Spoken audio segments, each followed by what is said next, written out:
মা, আজ কি সব সবজি বিক্রি হবে? হবে রে মা, হবে। আজ সব বিক্রি হয়ে গেলে তোর জন্য একটা নতুন খাতা কিনবো। তুই একদিন অনেক বড় হবি রে মা, তাই না? অভাব ছিল, কিন্তু মা মেয়ের ছোট্ট পৃথিবীতে ছিল অফুরন্ত ভালোবাসা আর বড় হওয়ার স্বপ্ন। সেদিন আমিনা বেগমের শরীরটা ভালো ছিল না। প্রচণ্ড জ্বর আর মাথা ব্যথা নিয়েও তিনি সবজি বিক্রি করতে বেরিয়েছিলেন। রাস্তা পার হওয়ার সময় জ্বর ও দুর্বলতার কারণে আমিনা বেগমের চোখ ঝাপসা হয়ে আসে। তিনি টলতে থাকেন। একটি দ্রুত গতিতে আসা রিকশা তাকে ধাক্কা দিয়ে ফেলে দেয়। তার সবজির ঝুড়ি ছিটকে পড়ে আর সব সবজি রাস্তায় ছড়িয়ে যায়। সেই দুর্ঘটনা আমিনা বেগমের জীবনটা কেড়ে না নিলেও তাকে চিরদিনের জন্য বিছানায় ফেলে দিল। তার একটা পা ভেঙে গেল এবং তিনি আর কোনোদিনও হাঁটার শক্তি ফিরে পেলেন না।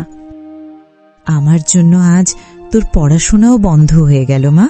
আমি যে তোর স্বপ্নটাও পূরণ করতে পারলাম না। তুমি চিন্তা করো না মা, আমি তো আছি। আমি তোমার স্বপ্ন পূরণ করব। কাল থেকে আমি সবজি বিক্রি করতে যাব। পরদিন ভোরবেলা ছোট্ট মিনা তার মায়ের ছেঁড়া শাড়ির আঁচলে কিছু টাকা বেঁধে খালি পায়ে দূরের গ্রামের দিকে রওনা দিল।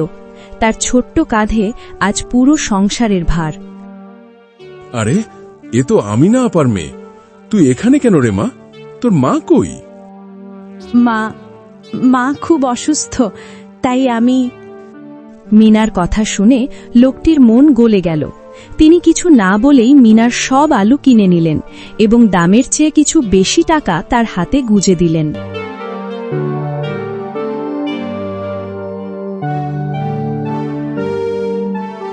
আহারে, মেয়েটার মুখটা কি মায়া ভরা। তোর মা কেমন আছে রে মিনা? এই নে, আমাকে কিছু বেগুন দে। যারা একসময় আমিনা বেগমের কাছ থেকে সবজি কিনত, তারা সবাই মিনার কষ্টটা বুঝতে পারল। তারা শুধু সবজি কিনলই না, বরং মিনার মাথায় হাত রেখে তাকে আশীর্বাদ করে গেল।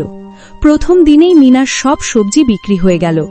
প্রতিদিন সবজি বিক্রি করে ফেরার পথে মিনা একটি স্কুলের সামনে এসে দাঁড়াত। সে দেখত তার বয়সী ছেলেমেয়েরা নতুন জামা পরে পিঠে ব্যাগ নিয়ে হাসতে হাসতে স্কুল থেকে বেরোচ্ছে। আমিও যদি ওদের মতো স্কুলে যেতে পারতাম, নতুন বইয়ের গন্ধ নিতে পারতাম, কবে মায়ের সব কষ্ট দূর করব। এই স্বপ্নটা বুকে নিয়েই সে প্রতিদিন বাড়ি ফিরত এবং অসুস্থ মায়ের সেবা করত। মিনার সততা, তার মিষ্টি ব্যবহার আর তার লড়াইয়ের গল্প ধীরে ধীরে সারা বাজারে ছড়িয়ে পড়ল। সবাই তাকে সাহসী মিনা বলে ডাকতে শুরু করল। এখন আর তাকে ক্রেতা খুঁজতে হয় না, বরং ক্রেতারাই তার জন্য অপেক্ষা করে। মিনা, তোর হাতের ওজনটাই অন্যরকম। তোর সবজি খেলে মনে হয় তরকারির স্বাদ দ্বিগুণ হয়ে যায়। সব আপনাদের দোয়া চাচা। ধীরে ধীরে তাদের অবস্থার উন্নতি হতে লাগল। মিনা তার মায়ের জন্য ভালো ডাক্তারের ব্যবস্থা করল।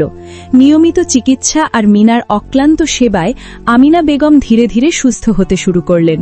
তিনি আবার হাঁটতে না পারলেও বিছানায় বসে মিনাকে ছোট ছোট কাজে সাহায্য করতে লাগলেন। একদিন সকালে মিনা তার জমানো টাকা দিয়ে বাজার থেকে একটি নতুন খাতা, একটি পেন্সিল আর একটি বই কিনে আনল। মা, দেখো আমি কি এনেছি। আজ থেকে তুমি আমাকে একটু একটু করে পড়া দেখিয়ে দেবে। আমি দিনের বেলা সবজি বিক্রি করব আর রাতে তোমার কাছে পড়ব। আমার মেয়েটা যে কত বড় হয়ে গেছে। তুই নিশ্চয়ই পারবি মা। চেষ্টা করতে থাক রে মা। সেই রাত থেকে শুরু হলো মিনার নতুন লড়াই, একই সাথে ব্যবসা আর পড়াশোনা। তার মা তাকে অক্ষর চেনাতে লাগলেন, আর মিনার রাতের পর রাত জেগে পড়াশোনা চালিয়ে যেতে লাগল। 10 বছর কেটে গেছে। আজ বাজারের সেই ছোট্ট সবজির দোকানটা আর নেই। তার জায়গায় গড়ে উঠেছে শহরের সবচেয়ে বড় মিনা সবজি ভাণ্ডার। মিনা আর তার মা এখন সেই দোকানের মালিক। তাদের আর কোনো অভাব নেই। আমি জানতাম আমার মেয়ে একদিন পারবেই। সব তো তোমার জন্যই সম্ভব হয়েছে মা। তুমিই আমার আসল শক্তি। মিনার গল্প আমাদের এটাই শেখায় যে পরিস্থিতি যতই কঠিন হোক না কেন, সততা, পরিশ্রম আর বুকের ভেতর পুষে রাখা একটি সুন্দর স্বপ্ন মানুষকে তার লক্ষ্যে পৌঁছে দেবেই। জীবনের লড়াইয়ে যারা ধৈর্য ধরে, সাফল্য একদিন তাদের পায়ে এসে ধরা দেয়।